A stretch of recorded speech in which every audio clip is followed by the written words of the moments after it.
Las creepypastas formaron parte de la cultura popular del internet hace más de una década. Era costumbre buscar algo como el episodio perdido de X cosa, y seguramente encontrarías un relato lleno de inconsistencias, sangre hiperrealista y sobre todo, una manía de no darle importancia a las cosas. Ahora que hemos crecido, podemos voltear atrás y miramos con nostalgia, y tal vez con algo de vergüenza, al recordar esos relatos que nos dejaron en vela más de una noche, temiendo que un demonio virtual saliera a casarnos en nuestra habitación.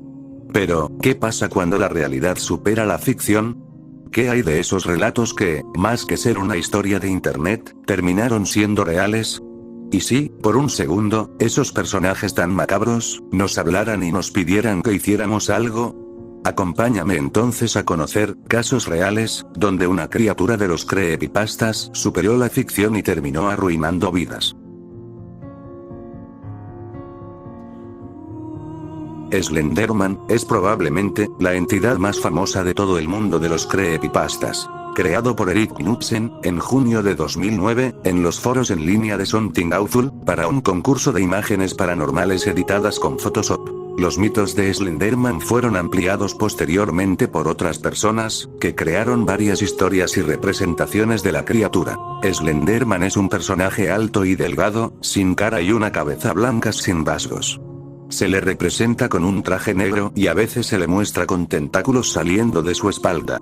Su impacto en la cultura popular lo ha llevado, desde tener juegos hechos por fanáticos, hasta ser adaptado en versiones cinematográficas. Siendo uno de los creepypastas que más trascendió las barreras de ser una simple historia. Sin embargo, la fama de este icónico personaje se ha visto marcada por un historial muy peculiar y turbio de personas que cometieron actos horribles, y que, de alguna u otra manera caen a lo mismo. Fueron inspiradas por Slenderman.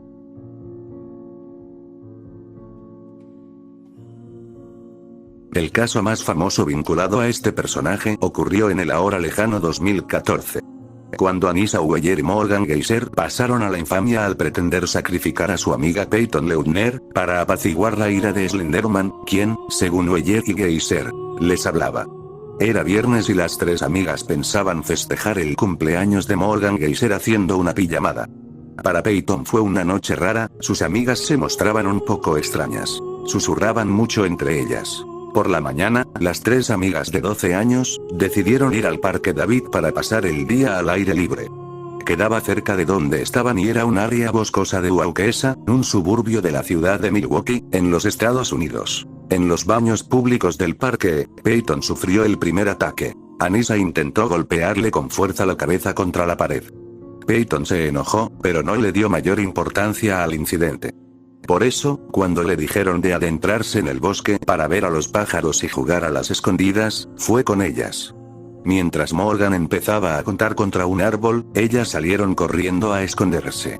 Pero de pronto Anissa empujó a Peyton y le dijo que se acostara en el piso y se tapara con ramas y hojas para no ser vista.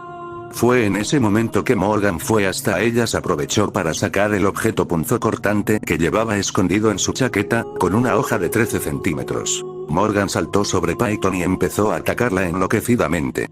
Fueron 19 estocadas. Pero la más peligrosa de todas fue el que pasó a menos de 1 milímetro de una arteria coronaria, muy cerca del corazón. Peyton gritaba y les decía que no podía respirar. Se fueron después de prometerle que irían a buscar ayuda. Lo cual no sucedió. Peyton fue encontrada por un ciclista, quien llamó a los servicios de emergencia. Estuvo en cuidados intensivos durante semanas. Morgan y Anissa fueron encontradas ese mismo día, pocos minutos antes de las 3 de la tarde, sentadas al costado de la ruta interestatal 94. En una bolsa que llevaban la policía encontró el objeto punzocortante que habían usado para ejecutar su crimen. Morgan Geyser no demostró ninguna empatía con su víctima. Anissa Weier pareció, por su lado, tener algún sentimiento de culpa por haberla atacado, aunque sostuvo que había sido necesario para complacer a Slenderman. A Morgan, en cambio, se la vio bailando sola frente a las cámaras del sitio del interrogatorio. Cuando entró el policía que la entrevistaría, Morgan le preguntó con calma: ¿ella está muerta? Morgan y Anissa habían descubierto a Slenderman en una web de creepypastas, y dijeron estar convencidas de que él era real. habían planeado entregar a Peyton en sacrificio para proteger a sus familias de este personaje. Sostenían que una vez consumado el crimen, ellas le habrían probado a la criatura su lealtad. Entonces serían sus sirvientas y vivirían con él en su gran mansión. Y explicaron que esa mansión estaba en algún lugar del Parque Nacional Chequamegon. Allí pretendían llegar cuando la policía las detuvo a la vera de la ruta. En agosto de 2017, Anissa se declaró culpable de intento de homicidio en segundo grado y, en diciembre de ese mismo año, fue sentenciada a 25 años en una institución psiquiátrica luego de que fuera declarada enferma mental al momento de efectuar el ataque. Sin embargo, fue liberada bajo un estricto régimen de vigilancia en el año 2021. Morgan Geyser, por su parte, se declaró culpable de intento de homicidio en primer grado. Fue condenada a 40 años de reclusión en una unidad mental con tratamiento psiquiátrico. Fue diagnosticada con esquizofrenia y trastorno desafiante. Se supo que desde muy pequeña escuchaba voces y tenía alucinaciones. A principios de este año se supo que es probable que sea liberada.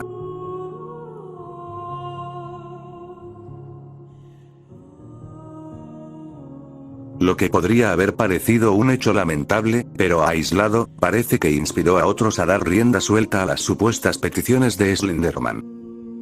Poco después del caso de Morgan Geyser y Anissa Weier, salió la noticia de que una joven de 14 años había incendiado su casa, para que su familia apareciera en el incendio. Afortunadamente, su familia pudo percatarse de las llamas y salieron rápidamente, antes de que el fuego consumiera su hogar. Cuando se le preguntó a la joven por qué lo había hecho, ella dijo que Slenderman se lo había pedido.